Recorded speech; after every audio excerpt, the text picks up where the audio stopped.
नमस्कार, मैं हूं दीपक मेहता और आप देख रहे हैं हमारा YouTube चैनल सेंट्रल मिशन। आज हम बात करने वाले हैं हमारे आरबीएससी 10th क्लास के बोर्ड के बच्चों के लिए 5.3 एक्सरसाइज के बारे में। हमने 5.1 और 5.2 बहुत अच्छे से कंप्लीट कर ली है। अरिथमेटिक प्रोग्रेशन जिसे कहते हैं हम समांतर श्रेणी। चैप्टर का नाम है समांतर श्रेणी यानी अरिथमेटिक प्रोग्रेशन। चलिए पेन कॉपी उठा लीजिए और अब हम 5.3 एक्सरसाइज को कंप्लीट करने वाले हैं क्योंकि ये वक्त है मैथ्स पढ़ने का।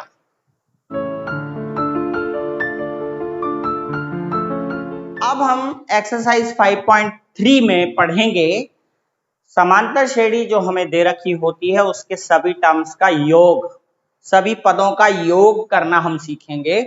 और जैसे कि देखिए A2, A3, A4 और डॉट डॉट डॉट AN होता है, तो हमें क्या करना है, अब इनको जोड़ना है। A1, A2, A3, A4 और plus dot dot dot AN, ये प्लस करना है इन सबको। अब मान लीजिए कुछ कम पद हों, जैसे 10 या 15 हो तो आसानी से हम जोड़ सकते हैं, 15 पदों को जोड़ देंगे।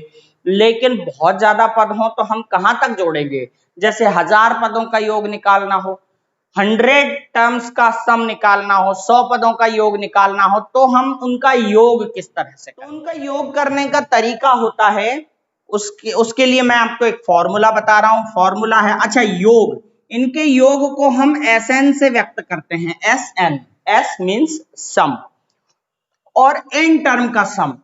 SN का मतलब हो गया n पदों का योग, सम ऑफ n टर्म्स। तो SN से प्रदर्शित करेंगे और उन सबको जोड़ेंगे। लेकिन इस तरीके से जोड़ना संभव नहीं है जब बहुत ज्यादा पद दे रखे हों, बहुत ज्यादा टर्म्स दे रखे हों, जैसे कि 100 पद, 100 पदों का योग करिए, तो ऐसे हम नहीं जोड़ सकते। कम टर्म्स दे रखी हो, जैसे 10 से कम टर्म्स दे रखे हो, तो हम आसानी से जोड़ सकते हैं, लेकिन ज्यादा पदों में ये संभव नहीं है। तो फिर इसको जोड़ने का तरीका क्या है? इसको जोड़ने का एक फॉर्मूला होता है SN। SN में n/2 bracket 2a plus n-1 into D, ये फॉर्मूला आप याद रखिएगा। ये एक फॉर्मूला है। एक और फॉर्मूला है शॉर्ट में, SN बराबर NA+L/2। ये दो फॉर्मूला काम करेंगे हमारे लिए योग करने के लिए, समांतर श्रेणी के कुछ पदों का योग ज्ञात करने के लिए ये दो फॉर्मूले काम में आएंगे। इनमें मैं आपको बता दूं, SN मतलब sum of numbers, sum of terms, ठीक है। अब देखिए यहां पर ये फॉर्मूला है, ये बड़ा फॉर्मूला है, छोटा फॉर्मूला है। दो फॉर्मूले काम करेंगे। ये वाला फॉर्मूला काम करेगा जब A, N और D आपको पता हो, यानी एंड मालूम हो। A, N और D मतलब A मतलब होता है फर्स्ट टर्म, पहला पद, N होता है नंबर ऑफ टर्म यानी पदों की संख्या, और D होता है सारवंतर। यानी जब ये तीन चीजें आपको मालूम हो तब आप ये बड़ा वाला फॉर्मूला लगाइएगा उन पदों का योग ज्ञात करने के लिए। इसके बाद आपका आता है सेकंड फॉर्मूला। सेम है, काम एक ही है, बट इसमें थोड़ी सी स्थितियां अलग अलग हैं। ये वाला फॉर्मूला कब वर्क करेगा? जब आपको अनिल पता हो, ANL, अनिल। अनिल का मतलब होता है A मतलब पहला पद, फर्स्ट टर्म, N का मतलब होता है नंबर ऑफ टर्म्स यानी पदों की संख्या, और L का मतलब होता है लास्ट टर्म यानी अंतिम संख्या, अंतिम पद। तो इसमें और इसमें केवल एक ही फर्क है, D का और L का। यानी D आपको पता है तो ये वाला फॉर्मूला लगाइए, A, N और D पता हो तो, और A, N और L मालूम हो तो ये वाला फॉर्मूला आपका काम करेगा। तो ये दो फॉर्मूले नोट कर लीजिए। सारी एक्सरसाइज अपनी तीन फॉर्मूलाज पर टिकी हुई है, तीन सूत्रों पर टिकी हुई है। फर्स्ट फॉर्मूला मैंने आपको 5.2 में कराया था, AN का। nवें पद का फॉर्मूला होता है AN is equal to A+n-1 into D. AN बराबर A+n-1 इंटू डी। ये मैंने आपको पिछली एक्सरसाइज में कराया था, और दो फॉर्मूले ये हैं। ये फॉर्मूला एक ही चीज के हैं, दो फॉर्मूले, बस अंतर ये है कि आपको A, N और D दिया हो तो आप ये बड़ा फॉर्मूला लगा सकते हैं, और A, N और L पता हो, L मीन्स लास्ट टर्म, अंतिम पद पता हो, तो आप ये वाला फॉर्मूला लगा सकते हैं। तो नोट कर लीजिए, अब आते हैं हम एक्सरसाइज। पहला क्वेश्चन आपका 5.3 एक्सरसाइज का है, निम्नलिखित समांतर श्रेणियों का योगफल ज्ञात कीजिए। Find the sum of following APs. जो नीचे दी गई एपीज हैं क्वेश्चन में 1 2 3 4 5 जो भी है आपको दी गई हैं, उनमें आपको सभी का सम निकालना है, योग निकालना है। योग के फॉर्मूले हम आपको बता चुके हैं। देखिए ये आपको एपी दे रखी है 1 3 5 7 और 12। ये जो 12 है वो बोला गया है कि 12 पदों तक योग ज्ञात करना है, यानी इसी तरह से हमको 12 पद निकालने हैं और 12 पदों का योग निकालना है। तो चलिए हम सॉल्व करते हैं। देखिए हम जानते हैं कि हमें किसी भी समांतर श्रेणी में किसी भी एपी में दो चीजें मालूम होना चाहिए, और वो हैं ए एंड डी। ए मतलब फर्स्ट टर्म प्रथम पद, और डी मतलब सार्वंतर यानी कॉमन डिफरेंस। तो ए तो हमें यहां मालूम चल जाएगा, ए की वैल्यू है यहां पर 1, और डी हम निकाल लेंगे सेकंड टर्म में से फर्स्ट टर्म घटाकर, तो 3 माइनस 1 ये हो गया 2। यानी हम प्रथम पद ज्ञात कर चुके हैं फर्स्ट टर्म, और सार्वंतर ज्ञात कर चुके हैं डी कॉमन डिफरेंस, और वो आया 2। अब हम 12 पदों का योग निकाल रहे हैं, तो ये 12 पदों का योग निकाल रहे हैं मतलब पदों की संख्या कितनी है, 12 है। पदों की संख्या 12 हुई, 12 नंबर ऑफ टर्म्स 12 हो गई। तो अपने पास ए एन और डी मौजूद है, तो हम 12 पदों तक योग ज्ञात करेंगे। 12 पदों का योग ज्ञात करने के लिए, ये 12 पदों का योग मतलब सम ऑफ 12 टर्म्स, उसका फॉर्मूला लगा देते हैं। एस एन बराबर एन बटा 2 A plus N minus 1 into D. S N बराबर S N equals to N upon 2 A plus N minus 1 into D. क्योंकि ए एन और डी एंड पता है अपन को, तो बड़ा फॉर्मूला लगाएंगे, और ए एन एल मालूम होता तो हम छोटा फॉर्मूला लगाते। तो देखिए एस पदों की संख्या यहाँ 12 है, नंबर ऑफ टर्म्स, तो हम एन के प्लेस पर 12 रख देंगे और अपॉन 2 लगा देंगे। 2 इंटू ए की जगह यहाँ पे अपन को 1 रखना है, प्लस यहाँ अपन को मालूम है नंबर ऑफ टर्म्स यानी पदों की संख्या 12 है, तो 12 माइनस 1 बराबर हम लिख लेते हैं डायरेक्ट 11, और इंटू डी की वैल्यू 2 है, तो ये 2। अब हम इसको सॉल्व करते हैं, तो S12 इज इक्वल्स टू, यहाँ 2 से 6 बार कटे, 2 से 6 टाइम डिवाइड हुआ, 2 1 2, 2 एकम 2, 11 दूनी 22 ये हो गए। और हम यहाँ पर लिख लेंगे S12 बराबर 6 इंटू 22 और 2 हो गए 24। इनको मल्टीप्लाई कर लेते हैं, 144। 6 को 24 से गुणा किया तो आया 144, 144। यही हमारा 12 पदों तक का योग है इस समांतर श्रेणी का। तो उम्मीद है आपको ये क्वेश्चन समझ में आ गया होगा। ए एन और डी अपन को पता है, तो डायरेक्ट हमें फॉर्मूला लगाना है। क्वेश्चन नंबर फर्स्ट में मैंने आपको एक क्वेश्चन आपको बता दिया है, उसके बाकी क्वेश्चंस आपको करने हैं, बस कुछ नहीं करना, आपको ए एन और डी मालूम है, और ए एन और डी मालूम होने के बाद आपको बड़ा वाला फॉर्मूला लगाना है, एस एन बराबर N upon 2 bracket 2a plus bracket N minus 1 into D. ये वाला फॉर्मूला आपको यूज करना है। नेक्स्ट क्वेश्चन लेते हैं। सेकंड क्वेश्चन है आपका, निम्नलिखित का योगफल ज्ञात कीजिए। दे भी रखा है क्वेश्चन में, आपको देख रहे हो तो यहाँ प्लस लगा के दे रखा है, विच मीन्स आपको ये सब निकालना है प्लस करके। अब यहाँ पर देखिए एक कंडीशन है, यहाँ ये नहीं दे रखा कि कितने टर्म्स तक अपन को पता करना है, यहाँ पर एक टर्म दे रखी है और वो टर्म का नंबर हमें मालूम नहीं है। यानी ये तो पता है ये फर्स्ट टर्म है, ये सेकंड है, ये थर्ड है, लेकिन इसके बाद डॉट लग रहा है, तो डॉट लगने के बाद हमें ये मालूम नहीं रहता कि ये जो 803 है, 803 है, वो कौन से नंबर पे आएगा। तो इस 803 का नंबर पता करना पड़ेगा पहले। तो 803 अभी लास्ट टर्म है यानी अंतिम पद है, लेकिन हम ये मालूम करेंगे कि ये कौन से नंबर पे आएगा। तो मैंने आपको कहा था कि आपको ये मालूम हो कि कौन सा पद, तो आप कहेंगे एनवा पद, यानी आपको ये पता हो कि कौन विच टर्म, तो आप कहेंगे nth टर्म, यानी ये वाली कौन सी टर्म है, तो आप कहेंगे nth टर्म।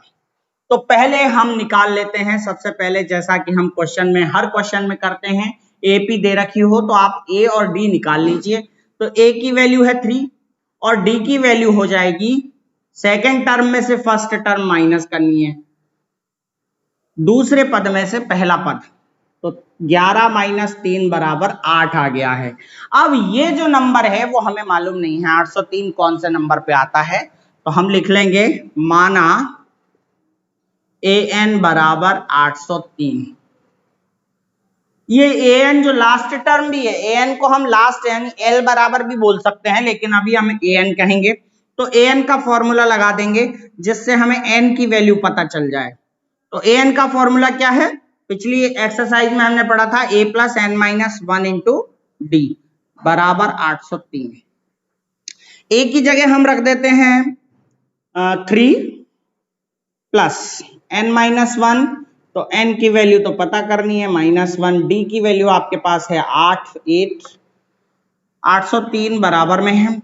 पहले 3 को उधर ले जाएंगे तो n - 1 × 8 = 800 - 3। अब ये 3 माइनस में हो गए हैं तो 8 नीचे चले जाएंगे, ये बच्चे आपके, सॉरी 803 है, ये 803 में से -3 हुए तो ये बचे आपके 800 और 8 नीचे आएंगे तो ये /8।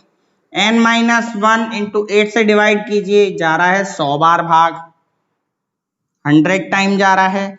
तो n 1 को उधर ले जाइए तो n यहीं रहेगा 100 + 1, ये माइनस का 1 उधर गया प्लस हो गया, तो n की वैल्यू आ गई आपके पास 101। यानी ये मालूम चल गया कि ये कौन से नंबर पर है, 101वें नंबर पर है, 101th टर्म है 803।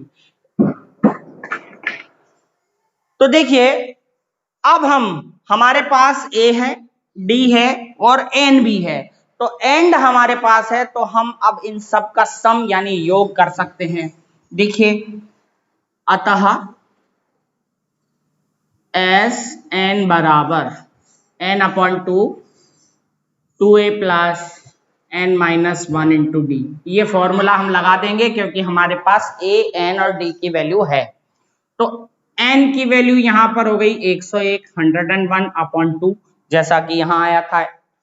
इसके बाद 2a यानी 2 × a की वैल्यू यहां पे 3 है, प्लस n - 1। अब हम n - 1 डायरेक्ट कर सकते हैं, n है 101 और 101 में से 1 गया तो बचा 100 और इंटू d की वैल्यू है 8।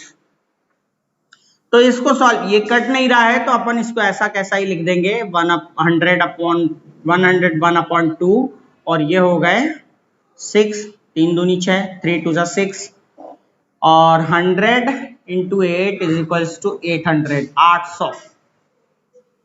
अब देखिए आप 101/2 इंटू ये दोनों को जोड़ देंगे तो 806 आ जाएगा, अपॉन 1 कर देंगे, ये 2 से काट लेते हैं, 2 4 = 8, 0 2 3 = 6। अब 101 से हम गुणा कर लेते हैं, 101 से गुणा करेंगे 403 को, मल्टीप्लाई बाय 403, 101 मल्टीप्लाई बाय 403, तो गुणा करते हैं तो ये हो गए 101 का 3 से गुणा किया 303, हासिल का 30 बचा, 101 का 0 से गुणा किया तो ये 0 और हासिल का 30 का 0 लग गया, 3 इधर हासिल हो गया, 101 का 404, 404 का 3 से जोड़ किया तो हो गया 407, तो ये आ गया 40,703, 40,703, 40,703, ये इसका सम हो गया।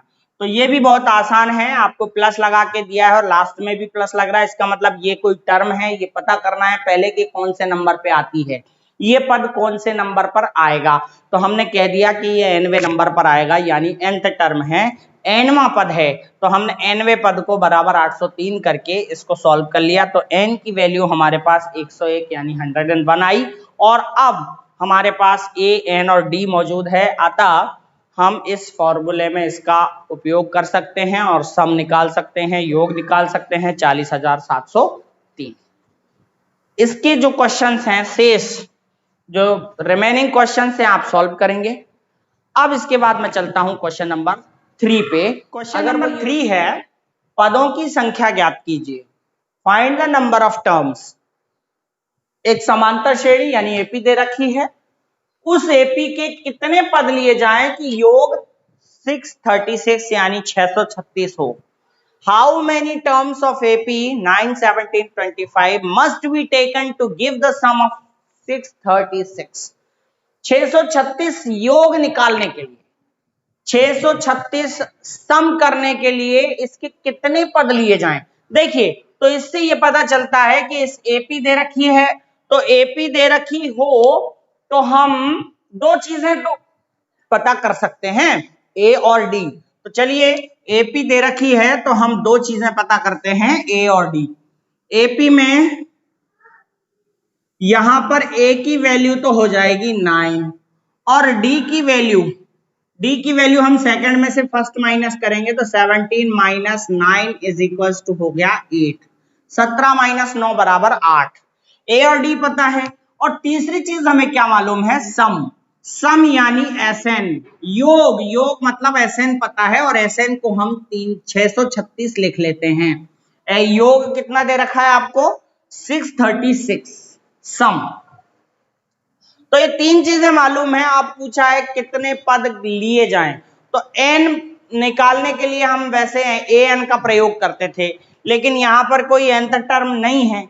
लेकिन ये चीज जरूर दे रखी है कि योग 636 है, तो हम इसका यूज करेंगे, इसका यूज करेंगे। देखिए यहां लिखेंगे चूंकि Sn बराबर 636 है, तो Sn का फॉर्मूला अब की बार हम इधर लगा देंगे।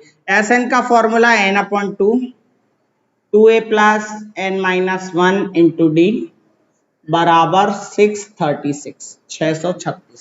अब हम यहाँ वैल्यू रखेंगे। देखिए n की वैल्यू पता करनी है तो n का n रहेगा एज इट इज, और 2a, a की वैल्यू 9 है, प्लस n की वैल्यू पता करना है n माइनस 1, d की वैल्यू आपको पता है 8 है, ये माइनस 636। अब इनको हम सॉल्व करते हैं तो n/2 9 दूनी 18, 9 टू 18, 8 से मल्टीप्लाई कर लीजिए 8n माइनस 8 और ये हो गया 636 इक्वल्स टू। अब इसको और सॉल्व करते हैं तो देखिए n/2 पहले 8n लिख देते हैं, ये 8n और 18 में से 8 गए तो बचे प्लस के, बड़ी संख्या प्लस की है तो ये प्लस का बचेगा 10 और इज इक्वल्स टू 636। यहां से 2 कॉमन आ रहा है, तो 2 कॉमन आ रहा है तो n/2 इंटू 2 कर लीजिए। यहां क्या बचेगा भाई, 2 से डिवाइड करेंगे तो 4n प्लस 5, 2 से 4 बार, 2 से 5 बार। अब ये 2 से 2 कैंसिल हो गया और n को अंदर मल्टीप्लाई कर दीजिए तो ये हो गया आपके 4n स्क्वायर। 4n का मल्टीप्लाई n से करेंगे तो 4n स्क्वायर, प्लस n का 5 से करेंगे तो 5n, और 636 को इधर ले आइए तो माइनस 636 बराबर 0। ये आपकी एक इक्वेशन बन गई, एक समीकरण यहाँ पर आपको प्राप्त हो गई है। अब इस समीकरण को आपको गुणनखंड विधि या श्रीधराचार्य मेथड आपने एक्सरसाइज 3 में पढ़ी थी, उनमें से किसी एक का यूज करके इसको सॉल्व करना है। तो देख लेते हैं, हम सॉल्व भी कर लेते हैं। ऐसा करते हैं, श्रीधराचार्य मेथड का फॉर्मूला लगा देते हैं। या तो यहाँ पर लिख लेता हूं मैं, श्रीधर आचार्य सूत्र। श्रीधर आचार्य का सूत्र अपनाएंगे। ये a की वैल्यू, ये b और ये c। तो a की वैल्यू हो गई 4, b की वैल्यू हो गई +5 और c की वैल्यू हो गई 636। a b c अपने पास हैं, तो श्रीधर आचार्य का फॉर्मूला n बराबर अपनाएंगे अपन। फॉर्मूला है -b plus minus root d होता है, d की वैल्यू होती है a square minus 4ac, b square minus 4ac और यहाँ पे 2a। तो यहाँ वैल्यू रख देंगे। b की वैल्यू 5 है तो -5 plus minus under root b square मतलब -5 स्क्वायर माइनस 4ac, 4a और c की वैल्यू है 636 तो अपॉन 2a।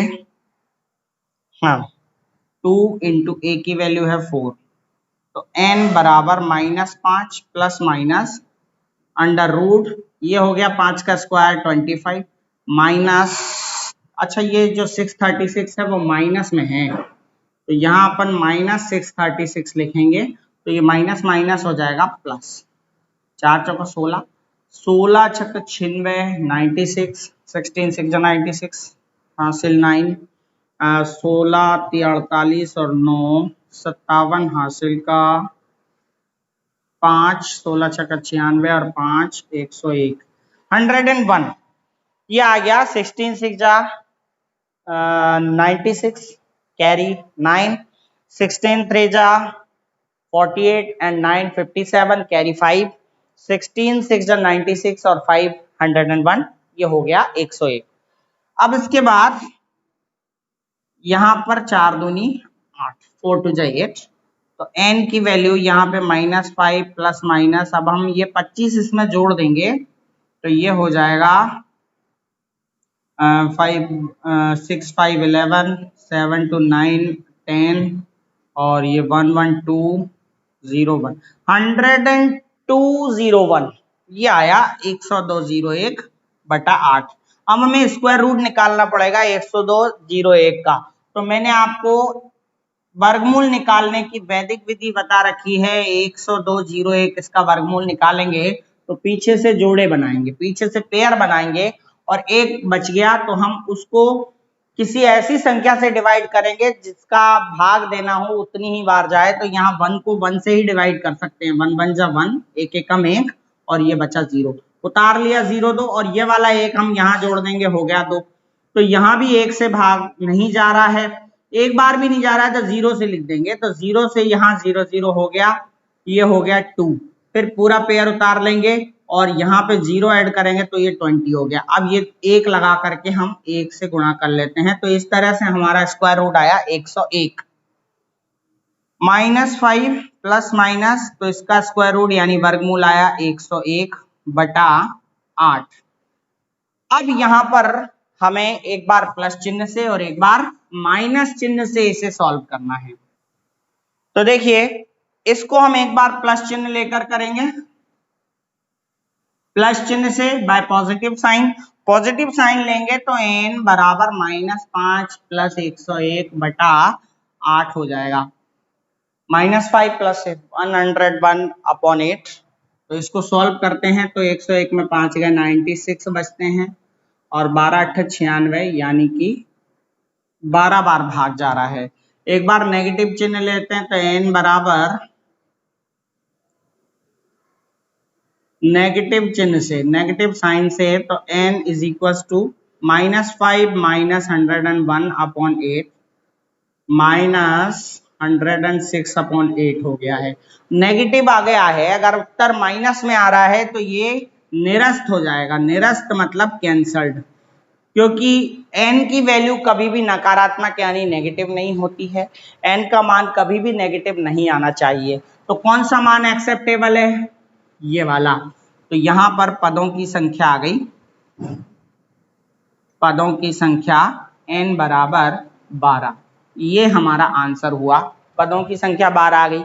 कैसे किया इस क्वेश्चन को हमने, इस क्वेश्चन को सॉल्व किया, ए डी और ए डी की वैल्यू हमने निकाल ली, Sn हमें दिया है यानी योग दिया है, तो हमने Sn का फॉर्मूला राइट साइड में लगा लिया, सॉरी लेफ्ट साइड में लगा लिया। तो लेफ्ट साइड में लगाया तो ये एक समीकरण हमें प्राप्त हुई सॉल्व करने के बाद, 4n square plus 5n minus 636। इसको हम श्रीधर आचार्य फॉर्मूले से सॉल्व करते हैं। मुझे लगता है कि इससे इजी कोई चीज नहीं होगी, श्रीधर आचार्य फॉर्मूले से आप करते हो तो बहुत अच्छा रहेगा। तो श्रीधर आचार्य का formula -b plus minus root b square minus 4ac होता है, तो इसमें हमने वैल्यू रख दी, तो यहाँ पर लास्ट में जाके हम आए -5 प्लस माइनस 101 अपॉन 8, और इसमें आप दो बार करेंगे, एक बार प्लस साइन लेके और एक बार माइनस साइन लेके। प्लस चिन्ह से आया 12 और माइनस चिन्ह से आया -106 अपॉन 8, और जो माइनस में है n की वैल्यू कभी होती नहीं है, तो ये वाला निरस्त हो गया, तो एक्सेप्टेबल है 12, तो n की वैल्यू यहाँ 12 आ गई। तो इस तरह से इस समांतर श्रेणी में 636 योग प्राप्त करने के लिए हमें 12 पदों की जरूरत पड़ेगी, यानी 636 जो सम होगा उसके लिए हमें नंबर ऑफ टर्म्स कितने लेने होंगे, 12। तो ये बहुत आसान है, इसका जो सेकंड क्वेश्चन है, ये आपको सॉल्व करना है। क्वेश्चन नंबर 4 पर चलते हैं हम। क्वेश्चन नंबर 4 है, निम्न श्रेणियों के पहले 25 पदों का योगफल ज्ञात कीजिए जिसका nवां पद दिया है। Find the sum of first 25 terms. पहले 25 पदों का योग ज्ञात करना है, पहले से लेकर 25 पदों तक, फर्स्ट से लेकर 25th टर्म तक हमें सम निकालना है। लेकिन हमें कुछ भी नहीं दे रखा, केवल एक चीज के अलावा, और वो है nth टर्म इज गिवन। nवां पद हमें दे रखा है बस। ये दो सवाल हैं, इसमें nवां पद 3 + 4n है और इसमें nth टर्म 7 - 3n है।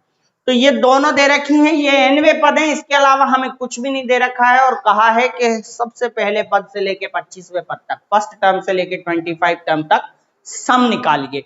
तो कर लेते हैं, क्या दिक्कत है। हमें पहला और लास्टवा पद पता होना चाहिए, फर्स्ट एंड लास्ट टर्म मालूम होनी चाहिए। तो first term number of terms जिसमें 1 होती है उसको हम इसमें 1 रख दें तो पहली टर्म आ जाएगी। तो देखिए सॉल्व करते हैं क्वेश्चन नंबर 1। क्वेश्चन नंबर 1 है an जो है nth टर्म दे रखी है, nवां पद दे रखा है, और nवां पद दे रखा है तो यहां पर देखिए a1 निकाल लेते हैं हम। तो एक n की जगह हम 1 रख देते हैं तो a1 आ जाएगा, और a1 a होता है, सॉरी a निकाल लेते हैं a, और a बराबर a1 होता है, और n की जगह हम 1 रख दें तो 3 + 4 × 1। देखिए तो यहाँ पे 3 + 4 आ जाएगा, और 4 और 3 मिला के होते हैं 7। तो फर्स्ट टर्म जो है वो 7 आ गई। अब हम लास्ट टर्म पता कर लेते हैं, यानी अंतिम पद। और क्योंकि 25 पदों का योग ज्ञात करना है तो अंतिम पद हमारा 25वां होगा। 25th टर्म्स का, 25 टर्म्स का हमें सम निकालना है। तो लास्ट टर्म हमारी कौन सी होगी, 25th टर्म। तो हम लास्ट टर्म यानी L की वैल्यू निकाल लेते हैं, और L की वैल्यू होगी A25। तो A25 यानी N की जगह हमें 25 रखना है। तो 3 + 4 × 25। तो देखिए 3 + 25 को 4 से मल्टीप्लाई किया तो आ गया 100 = 100, और 3 हो गए 103। यानी हमें पहला पद मालूम है, हमें आखिरी पद मालूम है, लास्ट टर्म भी पता है, फर्स्ट टर्म भी पता है, और पदों की संख्या हमें यह मालूम है 25 है। तो हम 25 पदों का योगफल निकाल सकते हैं। 25 पदों का योग को बोलते हैं हम SN, यानी सम ऑफ 25 टर्म्स, SN। अब हम यहाँ छोटा फॉर्मूला लगाएंगे क्योंकि हमारे पास A है, N है और L है। A मतलब 7, N मतलब पदों की संख्या, वो है हमारे पास 25, और L का मान यानी अंतिम पद है हमारे पास 103। तो ये दो चीजें मालूम, तीनों चीजें मालूम हो तो छोटा फॉर्मूला लगाइएगा। छोटा फॉर्मूला है N A + L/2। यहाँ पे हम S 25 लिखेंगे क्योंकि 25 पदों का योग, सम ऑफ 25 टर्म्स। तो N के बराबर 25 रख देंगे, A की वैल्यू 7 है, L की वैल्यू 103 है, अपॉन में 2 है। तो देखिए 25 × ये हो गए आपके 110 अपॉन 2 हो जाएगा। 2 से कट कर दीजिए 110 को, 2 × 5 = 10, 2 × 5 = 10, 55 बार कट गए। 25 से मल्टीप्लाई कर दीजिए तो 125, 25 पंजे 125, और 12 कैरी हो गए तो 125, और 12 137। ये आपका सम आ गया 25 टर्म्स का, 1375, 1375। 25 पदों का योग कब ज्ञात करना है, जब nवां पद दिया हो। यहां पर nवां पद क्या दे रखा है आपको, 3 + 4n, ये nth टर्म है। हमने यहाँ पर n की जगह 1 रखा तो फर्स्ट टर्म आ गई, n की जगह 25 रखा तो 25वां पद आ गया।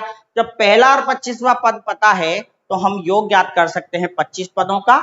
छोटा वाला फॉर्मूला लगाएंगे, SN बराबर 25 पदों का योग बराबर n कोष्टक A + L/2। n की जगह 25 रख दिए, A की जगह 7 रख दिया, L की जगह 103 रख दिया। तो इस तरह से हमारा 1375, 1375 25 पदों का योग आ गया। और ये बहुत मोस्ट क्वेश्चन है, आप देखना ध्यान से। तो ये क्वेश्चन पूछा जाता है, कई बार परीक्षाओं में पूछा गया है, तो आप इसको सॉल्व करिएगा। इसी तरह से फर्स्ट और लास्ट टर्म यानी 25th टर्म निकाल लीजिए और कर लीजिए। अब इसी तरह से क्वेश्चन नंबर 5 कर लेते हैं। क्वेश्चन नंबर 5 है, समांतर श्रेणी के पहले 51 पदों का योग ज्ञात कीजिए। Find the sum of first 51 terms. पहले 51 पदों का योग ज्ञात कीजिए जिसमें इन विच द्वितीय और तृतीय पद यानी सेकंड और थर्ड टर्म्स दे रखी हैं 14 और 18। दूसरी और तीसरे पद हमें दे रखे हैं 14 और 18 और हमें 51 पदों का योग ज्ञात करना है। तो बहुत आसान है। हमें फर्स्ट क्वेश्चन में दिया गया था एक एपी और उसमें पूछा था कि इतने पदों का योग ज्ञात कीजिए, तो हमने ए और डी की वैल्यू निकाल ली थी। लेकिन यहां पर हमें दे रखी है दूसरे और तीसरे टर्म ओनली और फिर हमें 51 पदों का योग ज्ञात करना है यानी कि सम ऑफ 51 टर्म्स अपन को ज्ञात करना है। तो क्या करेंगे, सबसे पहले जो दिया है वो लिखेंगे। क्या दिया है, दूसरा पद, सेकंड टर्म मतलब A2। A2 आपको दे रखी है 14 यानी दूसरा और तीसरा पद दे रखा है तो A2 हुआ 14, तो A2 14 है। तो हम अगले स्टेप में इसको A2 का फॉर्मूला लगा सकते हैं, A प्लस डी बराबर 14, 14, A plus D is equal to 14। और इसके बाद हमें दे रखा है तीसरा पद और एंड तीसरा पद यानी A3 है 18, तो A3 18 है तो हम A3 का फॉर्मूला लगा सकते हैं A plus 2D is equal to 18। तो ये हमारा इक्वेशन नंबर सेकंड हो गया। हम इन दोनों को माइनस कर लेते हैं, सब्ट्रैक्ट कर लेते हैं सेकंड में से फर्स्ट को, तो बाय सब्ट्रैक्टिंग यानी घटाने पर,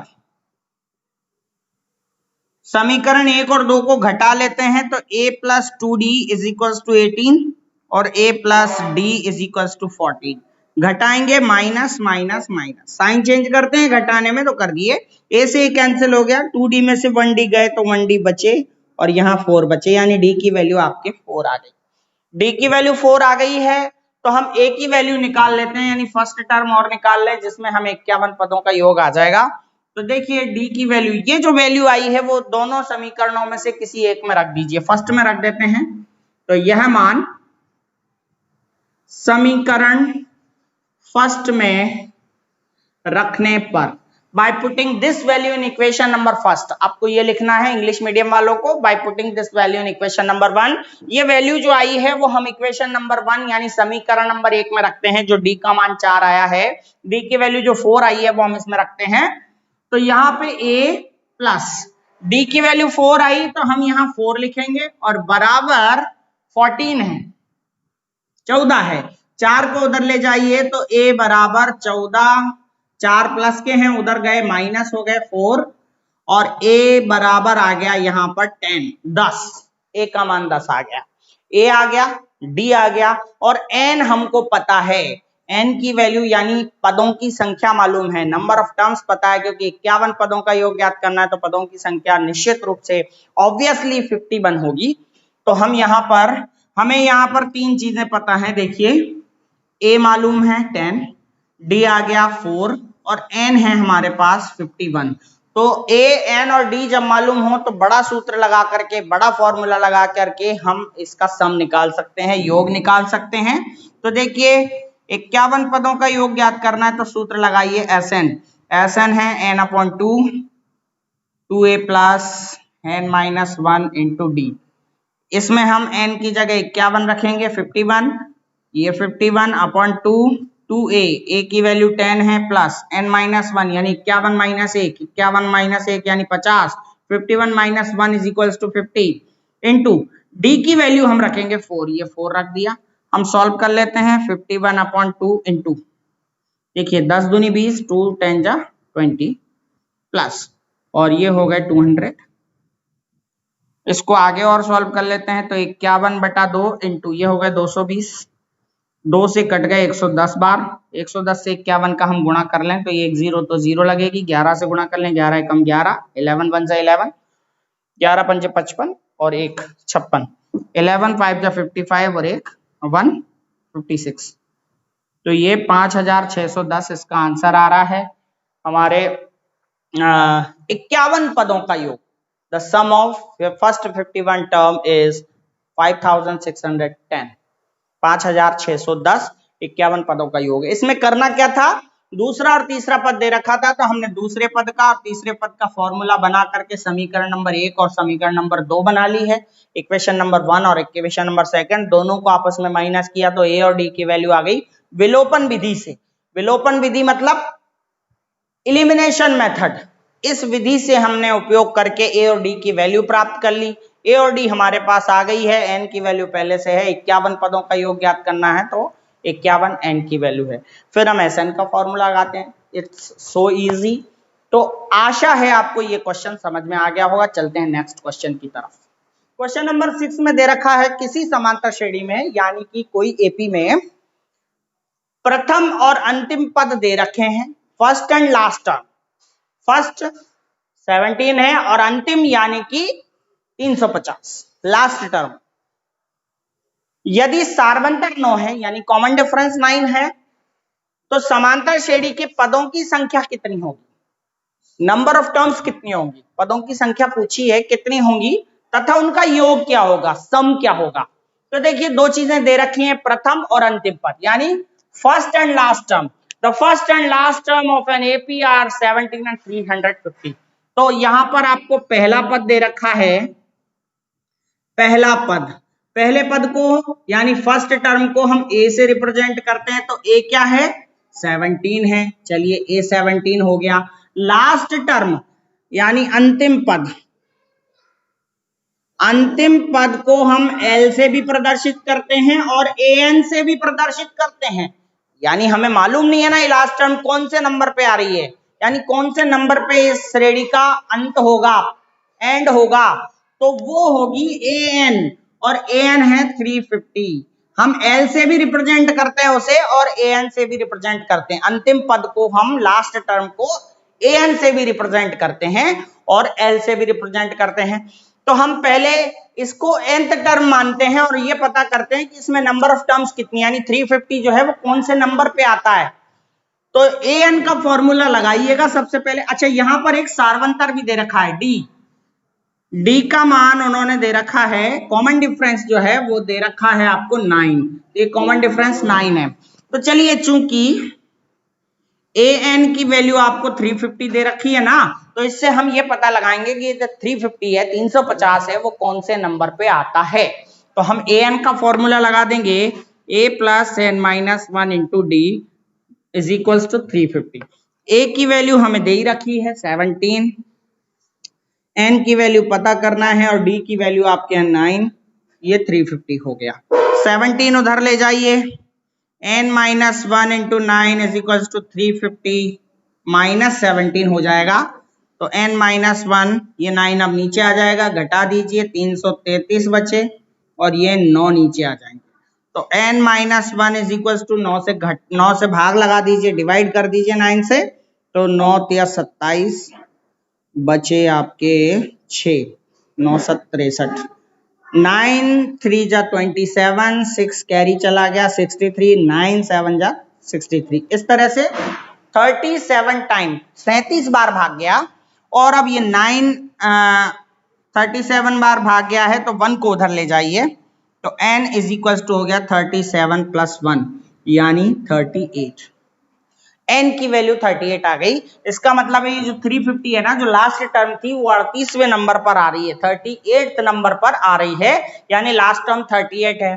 तो अब देखिए आपके पास तीन चीजें मौजूद हैं, a है, l है और n है। जब आपके पास अनिल हो, एंड हो तो बड़ा फॉर्मूला लगता है और a n l हो तो छोटा लगता है। तो यहाँ दोनों चीजें मौजूद हैं, a n और d भी है, a n और l भी है। तो आपको चूज करना है बड़ा फॉर्मूला लगाएं कि छोटा लगाएं, दोनों में से कोई भी फॉर्मूला आप यूज कर सकते हैं योग का, सम का। तो देखिए अपन को इनका योग ज्ञात करना है, तो योग को हम सम कहते हैं और सम को हम Sn से प्रेजेंट करते हैं और Sn का दो फॉर्मूले हैं हमारे पास, एक बड़ा एक छोटा। तो बड़ा फॉर्मूला लगता है a n और d की वैल्यू उपस्थित होने पर और छोटा लगता है a n और l की वैल्यू होने पर। हमारे पास दोनों चीजें मौजूद हैं तो छोटा लगाएं, क्यों हम बड़ा फॉर्मूला लगाएं, छोटा फॉर्मूला लगाते हैं n/2 और a प्लस एल।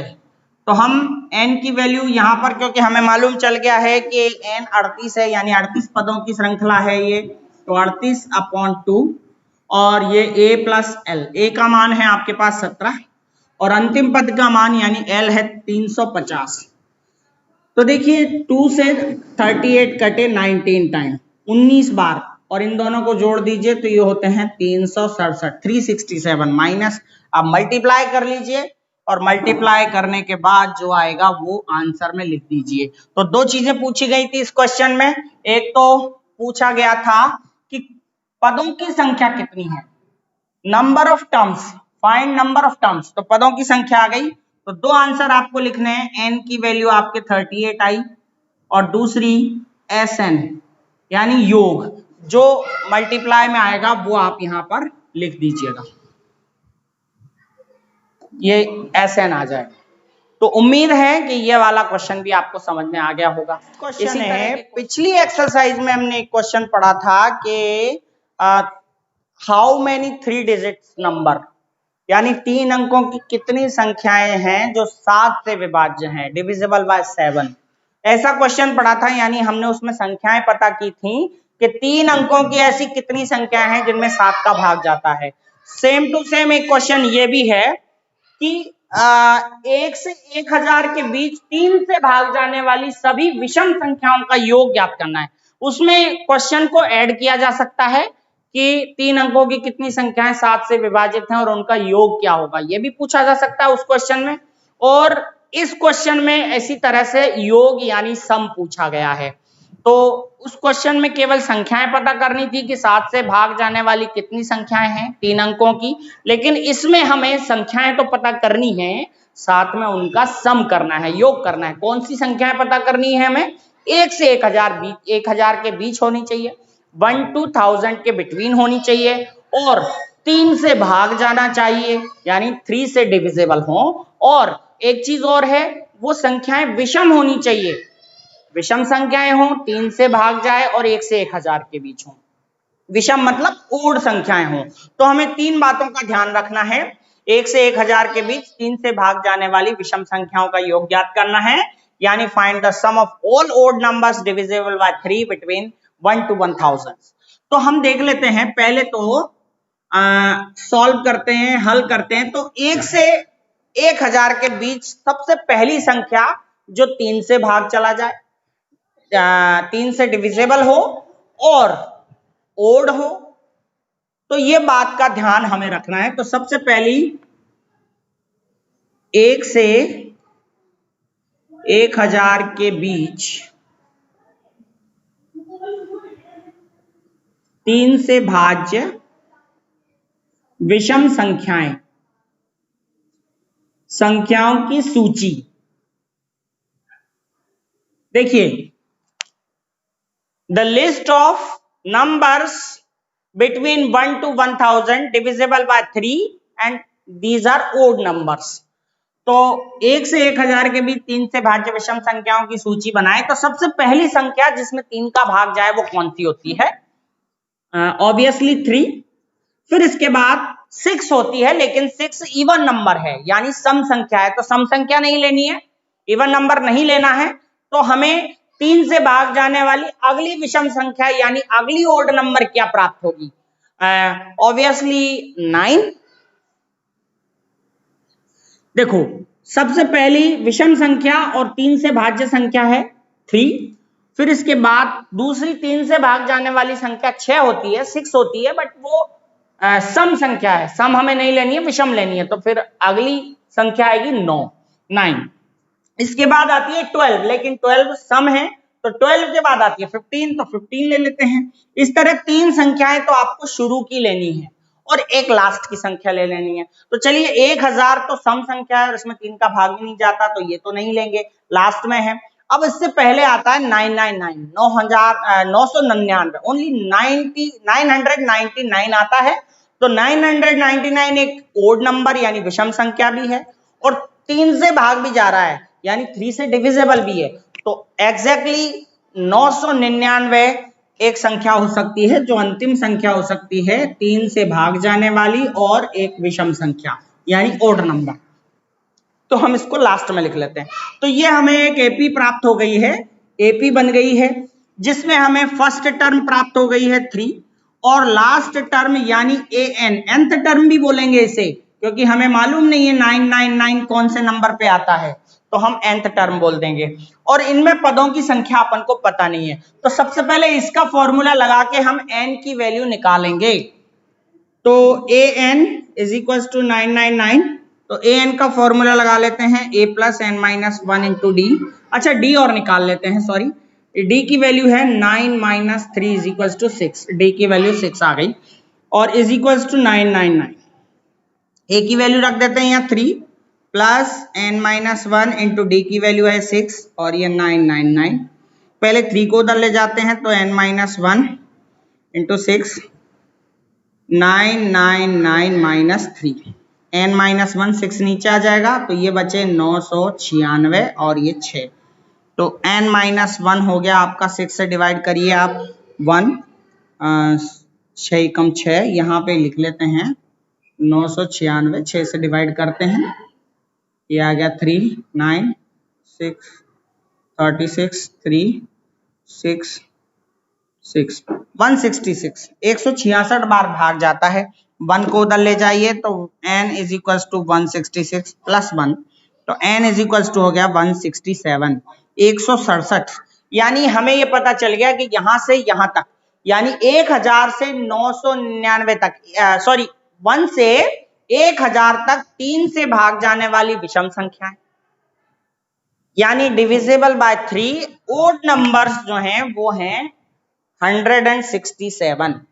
ऐसी संख्याएं कितनी हैं जो 1 से 1000 के बीच हों, 3 से भाज्य हों और विषम हों, यानी जो 1 to 1000 के बिटवीन हों, 3 से डिविजिबल हों और ओड नंबर्स हों, तो वो है 167। क्योंकि हमें यहाँ पर लास्ट टर्म दी गई थी यानी हमने खोजी थी वो 999 थी, 999 थी, तो हमें इसे nth टर्म यानी nवां पद मान लिया और nवें पद का फॉर्मूला लगा दिया हमने। nवें पद का आपने याद पढ़ा होगा 5.1 में a plus N minus 1 into D, इससे तो हम n निकालते थे तो हमने इससे n निकाल लिया, n की वैल्यू आई 167 और 167 आने के बाद अब हम सम करेंगे, योग करेंगे, तो योग Sn होता है। अब हमारे पास तीनों चीजें हैं a l और n, तो हम छोटा फॉर्मूला लगा देते हैं n/2 a प्लस एल। कितने पदों का योग ज्ञात करना है, कितने पदों का, कितने टर्म्स का सम है 167 का, तो हम 167/2 लिख देते हैं और a की वैल्यू आपके पास है 3 और l की वैल्यू है 999, तो इस तरह से 167/2 ये हो गए आपके 1002, 1002 को काट देते हैं, 2 5 जा 10, 2 5 10, 0 2 1 2, 167 इंटू 501, इसे गुणा कर लेते हैं, मल्टीप्लाई कर देंगे तो जो होगा वो हमारा आंसर होगा। तो यहाँ पर 167 और 501 का हम गुणा करते हैं, तो देखिए करके देख लेते हैं। 167 इंटू 501, 1 से मल्टीप्लाई कीजिए 167 आ गया, 0 से मल्टीप्लाई मत कीजिए और डबल क्रॉस लगा दीजिए डायरेक्ट, और 5 से मल्टीप्लाई कीजिए 5 7 35, 5 6 30 और 3 33, 5 1 5 3 8, ये आ गया आपका 7 6। देखिए हमने 1 से मल्टीप्लाई किया लिख दिया, 0 से कोई मल्टीप्लाई करने का मतलब ही नहीं है, तो इसको इसके क्रॉस को हमने यहाँ लगा दिया और एक और क्रॉस को हमने यहाँ डायरेक्ट लगा दिया, इसके बाद 5 से मल्टीप्लाई कर दिया, तो ये 6 3 83,667, 83,667, 83,667 इसका आंसर हुआ। अब हम ले लेते हैं अगला क्वेश्चन। उम्मीद है मुझे ये वाला क्वेश्चन भी समझ में आ गया होगा। इसमें बहुत आसानी से 1 से 1000 के बीच हमें संख्याएं ज्ञात करनी थी, वो भी 3 से भाज्य यानी डिविजिबल बाय 3, और फिर उनमें कैसी प्रकृति होनी चाहिए, वो ओड होनी चाहिए, यानी ऐसी ओड नंबर्स लेने थे जो 3 से डिविजिबल भी हों, विषम संख्याएं हों और जो 3 से भाज्य भी हों, ऐसी संख्याओं का योग ज्ञात करना था। ठीक है, तो ये आपका 83,667 इसका आंसर है। अगला और 8th क्वेश्चन हम लेने जा रहे हैं। 8th क्वेश्चन है समांतर श्रेणी का प्रथम पद 8 है, यानी first term of an AP is 8। समांतर श्रेणी का प्रथम पद क्या है? 8। लिख लेते हैं हम डायरेक्ट, a बराबर 8, फर्स्ट टर्म इज 8। अगला देखिए आप, nवां पद 33 है, यानी nवें नंबर पर जो आने वाला पद है nth टर्म इज 33। तो nth टर्म को हम an लिख सकते हैं, nth टर्म है 33, an इज इक्वल टू 33। याद रखना वो लास्ट टर्म भी हो सकती है, तो an को हम l से रिप्रेजेंट भी कर सकते हैं। चलिए आगे देखते हैं, और n पदों का योग 123 है, तो n पदों का योग यानी सम ऑफ n टर्म्स तो हम Sn से प्रदर्शित करते हैं, और वो दे रखा है आपका 123। तो देखिए फर्स्ट टर्म 8, nth टर्म 33 और sum of n term is equal to 123। पहला पद 8 है, nवां पद 33 है, और पदों का योग जो है वो 123 है। यहां पर n पता नहीं है किसी को भी, तो इसके बाद आपको वैल्यू n पता करनी है, n is equal to question mark, और d पता करना है, d is equal to question mark. ये दो चीजें पता करनी है। चलिए कर लेते हैं। तो हमें दो चीजें दे रखी हैं, या तो ये और ये दोनों दे रखी है ना, तो इन दोनों से ही हमें कुछ क्वेश्चन को करना पड़ेगा, क्योंकि ये और ये तो हमें वैसे ही नॉर्मली चीजें हैं। तो चलिए, या तो ये फॉर्मूला लगेगा, तो an का फॉर्मूला होता है a plus N minus 1 into D, तो ये है 33। लेकिन इनमें दो चीजें गायब हैं और दोनों चीजें एक साथ नहीं निकाली जा सकती, तो इसका फॉर्मूला लगाना उचित नहीं होगा। तो हम ये लगाते हैं, Sn का फॉर्मूला लगाते हैं। तो फॉर्मूला लगाते हैं, चूंकि Sn बराबर 123 दे रखा है, तो Sn का फॉर्मूला छोटा वाला लगा देते हैं, a बटा 2 a plus L is equal to 123। तो यहां पर n की वैल्यू पता नहीं है, n हम ऐसे ही रख देंगे, लेकिन a और l मालूम है हमें। a की वैल्यू 8 है और l यानी लास्ट टर्म है 33, 123। इन दोनों को जोड़ देते हैं, तो ये हो गया 41, तो 41 n अपॉन 2, इन दोनों को जोड़ के n से मल्टीप्लाई कर दिया, 41 अपॉन 2 123, n से मल्टीप्लाई कर दिया तो 41 n। अब ये 41 जाएंगे नीचे और 2 जाएगा ऊपर, या दोनों पलट जाएंगे, तो n की वैल्यू हो जाएगी 123 इंटू 2 अपॉन 41। ये 41 से कट रहे हैं 3 टाइम्स, तो n की वैल्यू यहाँ आ गई 3 2 जा 6। तो एक आंसर तो ये आ गया आपका, n की वैल्यू 3 2 जा 6, 3 दूनी 6, ये आ गया है। किससे आया? Sn के छोटे फॉर्मूले से, क्योंकि Sn के छोटे फॉर्मूले में a और l होते हैं और उसमें दोनों ही हमें मालूम है। अगर हम बड़ा फॉर्मूला लगाते तो उसमें a, n और d 3 चीज चाहिए थी, तो a और n और d तो है ही नहीं, तो दो चीजें एक साथ नहीं ज्ञात कर सकते, इसलिए छोटा लगाया। तो छोटा फॉर्मूला लगा के 6 आ गया है। अब इसके बाद पूछा है उसने d की वैल्यू, तो d की वैल्यू लगेगी, अब आप an का फॉर्मूला लगा दो तो d आ जाएगा। तो देखिए, चूंकि an बराबर आपको दे रखा है 33, तो an का फॉर्मूला लगा लेंगे, a plus N minus 1 into D बराबर 33।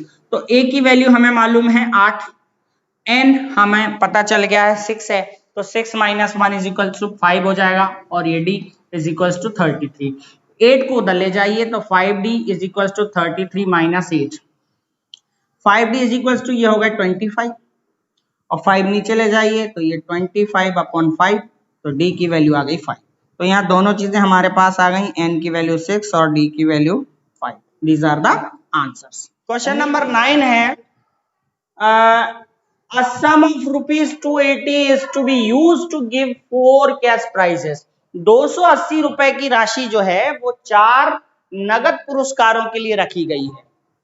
280 रुपए की राशि 4 नगद पुरस्कारों के लिए रखी गई है। Is to be used 4 cash prizes if each prize is ₹20 less than its preceding price. यानी हर एक जो पुरस्कार है वो अपने पहले पुरस्कार से 20 रुपए कम है। एक पुरस्कार कुछ है, उससे 20 कम, उससे दूसरा प्राइस है, फिर तीसरा प्राइस उससे और 20 कम है, फिर इस तरह से चारों प्राइस अपने पहले प्राइस से, प्रीसीडिंग प्राइस से 20 रुपए कम है। Find all the value of each price. हमें सभी जो पुरस्कार हैं उनकी राशि ज्ञात करनी है। तो ऐसा नहीं कर लेते अपन, देखिए सॉल्व करते हैं, हम एक पुरस्कार को मान लेते हैं, माना प्रथम पुरस्कार first prize, let the first prize be is equals to X मान लेते हैं। इसके बाद सेकंड क्या हो जाएगा, सेकंड हो जाएगा x माइनस 20, यानी दूसरा पुरस्कार जो है वो x माइनस 20 हो जाएगा। थर्ड हो जाएगा x माइनस 40, इसमें 20 कम। फिर फोर्थ जो है वो हो जाएगा इससे भी 20 कम, यानी 20 आप इसमें कर दें तो ये हो जाएगा 60।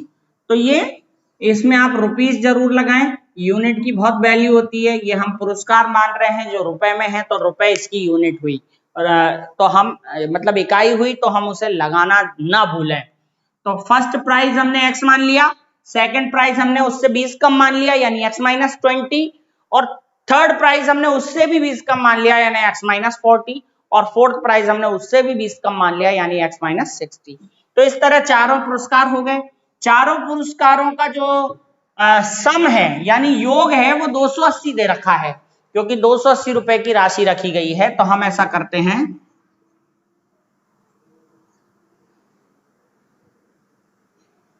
सम ऑफ ऑल प्राइज, सभी प्राइज का सम कितना दे रखा है 280।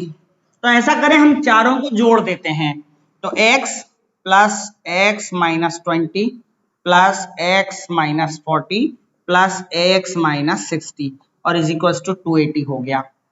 बहुत आसान तरीके से बता रहा हूं मैं। इसका दूसरा तरीका भी है जो हम अर्थमेटिक प्रोग्रेशन के हिसाब से करेंगे, एपी के हिसाब से करेंगे। पहले मैं नॉर्मल क्वेश्चन बता रहा हूं। तो ऐसा करते हैं, चारों को जोड़ देते हैं, 1x 2x 3x 4x 4x हो गए, और 20 40 60 60 60 120 माइनस 120 हो गए। सारे माइनस में है तो माइनस में ऐड हो जाएंगे और इज इक्वल टू 280। हम 120 को उधर ले जाते हैं तो ये 4x इज इक्वल टू 280, और ये माइनस 120 है तो उधर जाकर प्लस हो जाएंगे, प्लस 120। 4 नीचे आ जाएंगे, तो देखिए ये जोड़िए आप, तो ये होते हैं 400 और ये होते हैं 4 से कट गए 100 टाइम, यानी पहला पुरस्कार आ गया भाई 100 रुपए, यानी फर्स्ट प्राइज है 100 रुपीज। कैसे आया? केवल सम से 100 आ गया, तो दूसरा कितना होगा? उससे 20 कम। तो इस तरह से हम इसको निकाल सकते हैं। तो चारों प्राइज आ जाएंगे अपना। फर्स्ट प्राइज हो गया फिर 100 रुपीज 100। सेकंड प्राइज हो गया आपका इससे 20 कम यानी 80 रुपीज, और थर्ड प्राइज हो गया आपके इससे 20 कम यानी 60 रुपीज, और फोर्थ प्राइज हो गया इससे भी 20 यानी 40 रुपीज। तो ये आपके चारों प्राइज आ गए and these are the answers. पहला प्राइज आने के बाद चारों आंसर आपके आ गए हैं। एक तरीका और है इसका, वो भी आप देख लीजिए। पहले आप इसको नोट कर लीजिए एक तरीके से। तो देखिए, अब दूसरा तरीका मैं आपको बता दे रहा हूं, ये बिल्कुल प्योर मैथमेटिकल तरीका है, अर्थमेटिक प्रोग्रेशन यानी जो फॉर्मूला हम यूज करते हैं उससे। तो देखिए, यहां पर हम पहला प्राइज क्या मान रहे हैं? फर्स्ट प्राइज है x, एंड लास्ट प्राइज क्या है भाई? देखिए, लास्ट प्राइज है x माइनस 60, तो हम लिख देंगे x माइनस 60। पदों की संख्या कितनी है? 4 है, नंबर ऑफ टर्म्स है 4, और हमें SN दे रखा है, SN यानी सभी का सम दे रखा है, वो दे रखा है 280। तो देखिए, SN का फॉर्मूला लगाते हैं। SN का फॉर्मूला लगाते हैं n/2 a plus l is equal to 280, 280 रख दिया। अब n की वैल्यू रख देते हैं 4/2, और a प्लस l, a की वैल्यू x है और प्लस l की वैल्यू x माइनस 60 है 60, तो बराबर 280 ये हो गए। ठीक है, यहां से 2 टाइम ये कट गया, और यहां अपन कर लेते हैं 2 को नीचे ले आ जाते हैं, x और x हो गए 2x और माइनस 60, और 2 नीचे आ गए तो इसको डिवाइड कर दीजिए 140, 60 इधर लाइए तो ये 2x इज इक्वल टू 140, और 60 इधर आ गए तो प्लस के 60 हो गए। तो x बराबर आपका आ जाएगा ये 200, और ये नीचे 2 आ जाएंगे, ये 2, तो 2 से कट जाएंगे, ये आ जाएगा 100। तो वही पहला प्राइज आपका 100 आ गया, तो बाकी प्राइज आप उस तरह से निकाल सकते हैं। तो एक आपका तरीका ये हो गया जो नॉर्मल तरीका है सम से, और एक आपका मैथमेटिकल तरीका है, सेकंड मेथड है। आप चाहें जिससे भी करें, एज योर चॉइस। तो मुझे उम्मीद है कि आपको ये क्वेश्चन, ये तरीका, दोनों तरीके आपको समझ में आ गए होंगे। चलिए हम लास्ट और इसका आखिरी क्वेश्चन ले लेते हैं। इसका लास्ट क्वेश्चन है 5.3 का, वो है कि a manufacturer of TV sets, यानी कि एक टीवी बनाने वाले जो मैन्युफैक्चर होता है उसने प्रोड्यूस्ड यानी कि उत्पादित की यानी बनाई 600 TV set in the third year, 600 TV sets in third year, यानी तीसरे साल में, थर्ड ईयर में 600 टीवी सेट्स बनाई और 700 टीवी सेट 700 टीवी सेट इन सेवंथ ईयर, सातवें वर्ष में उन्होंने 700 टीवियां बनाई। Assuming that the production increases uniformly, यानी ये मानते हुए कि प्रत्येक वर्ष में उत्पादन एक समान रहा। Assuming the production increases uniformly, हर एक वर्ष में एक समान रूप से उत्पादन बढ़ता रहा और फिक्स्ड नंबर, एक बिल्कुल फिक्स्ड नंबर में प्रोडक्शन हुआ, तो अपन को ये ज्ञात करना है प्रोडक्शन इन फर्स्ट ईयर, यानी पहले साल में कितना प्रोडक्शन हुआ, कितना उत्पादन हुआ।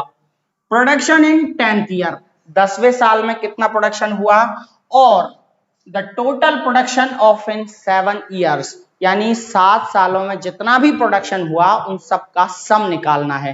तो तीन चीजें बहुत करेक्टली पूछी गई हैं, बहुत क्लियरली पूछी गई हैं, तो हम सॉल्व करते हैं इनको। सबसे पहले तो टीवी सेट्स बनाए 600, कौन से वर्ष में बनाए भाई, थर्ड ईयर में,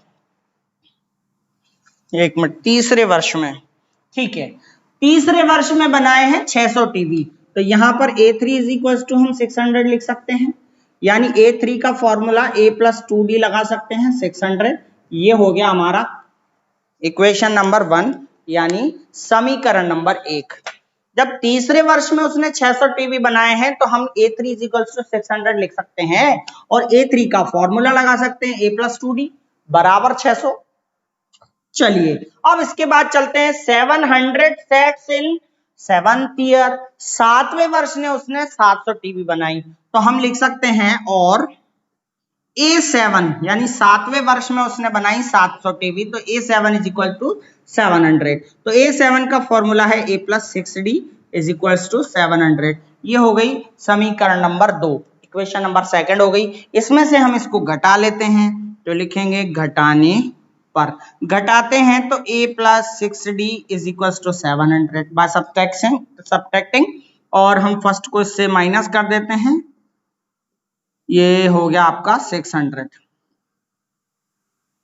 ये देखिए माइनस माइनस माइनस, A से A कट गए, 6D minus 2D is equal to 4D, 6D में से 2D गए तो 4D बचे और इधर बचे 100, तो D बराबर आ गया आपका 100/4, यानी 25 बार इसमें भाग गया है 25, तो कॉमन डिफरेंस D हो गया, यानी 25 टीवी हर साल बढ़ाई उसने।